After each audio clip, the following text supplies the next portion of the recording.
You know, one of the things that people often struggle with is picking the right ERP system.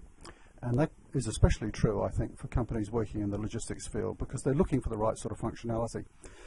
Hi, this is Rob O'Byrne from Logistics Bureau, and to help us out with this nutty topic, we're talking today to John Munnelly, the CEO of Hands-On Systems. So thanks for letting us come in and have a chat to you today, John. No problem, Rob. Happy to be here. Thanks for having us. We're trying to be a little bit quiet because the help desk is running out at the back of us. So, John, maybe we can just sort of help viewers out with a couple of key questions. One of the things that I hear back from clients a lot is that selecting and picking the right ERP system can be fraught with danger. What are some of the common mistakes that you see? Oh, look, I think the biggest thing we see is people underestimate the impact of change. I mean, technology is moving at such a fast pace these days.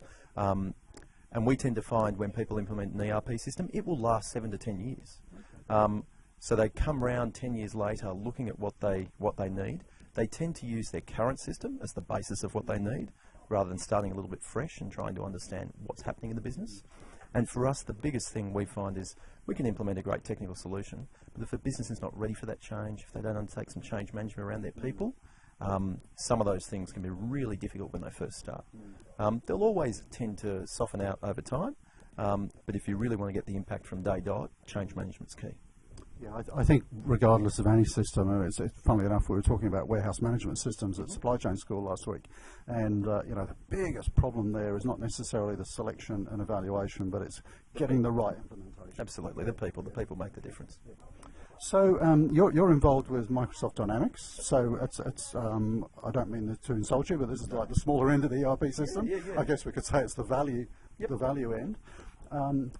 I often wonder with systems like that. I mean, people are used to seeing the huge systems available with all the functionality. Do systems like yours actually have good supply chain functionality as well? Yeah, look, absolutely. And Microsoft's become very competitive in this market. I think they acquired a product 14 years ago now, and they've improved it over time, and they've really taken the product from what was really a small business version for companies with $5 to $10 million turnover. And now we're dealing with customers that are in the hundreds of millions of dollars and billions of dollars worth of turnover. So they've really improved the functionality, particularly around warehousing logistics and transport logistics. Okay. Can you tell us just briefly a little bit of the functionality there in warehousing and transport and what's available? I think we always start with the item. We start with the inventory item and what you need to do with that. But we tend to put a warehouse system around that. So the systems these days are fairly automated. If you know where you want to pick and put away things in the warehouse, that's great. The system can let you do that. Or alternatively, the system can tell you where's the best location to put something. So directed picks and put aways is a good example of functionality that's now available in these mid-market systems. It will tell you what type of forklift you need to use and which staff in your business actually have a license to run that forklift. So it can get down to some fairly fine detail and automation throughout the system if you set it up that way.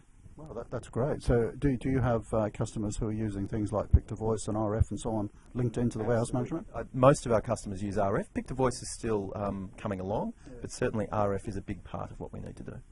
Great. And on the transport side, is there sort of TMS type elements there as well? Yep, and certainly freight calculations, freight optimization, a lot of that is now built into the standard Microsoft platform. And we have to activate it. And our job as implementers is to work out what parts of the functionality you want to use and turn them on over time, because not every business can take a change like that up front. So our job is to turn the bits on as you need them. I guess one of the big attractions with these sort of mid-market systems, as you call them, is the sort of familiarity with the operating system and the whole look of it. So, I mean, if we're using Microsoft Dynamics ERP, is it just like using other sort of Windows type products? Absolutely, and that's our killer feature. The killer feature for Microsoft is the fact that if your staff are used to using Outlook and they're used to using Excel, they pick up the software really quickly. They have a whole heap of integration with Excel, so that when you want to do that ad hoc reporting, you don't have to go to IT and ask them to produce a report. You can hit a button, pops it out to Excel, and you can manipulate it in Excel. That sounds sensational. We might have to get you to come and run a session on this at Supply Chain School. Absolutely. Yeah, excellent. So that was just a very quick look at sort of, I guess, options in terms of ERP systems. So, John, thank you very much. Pleasure. Thanks for having us.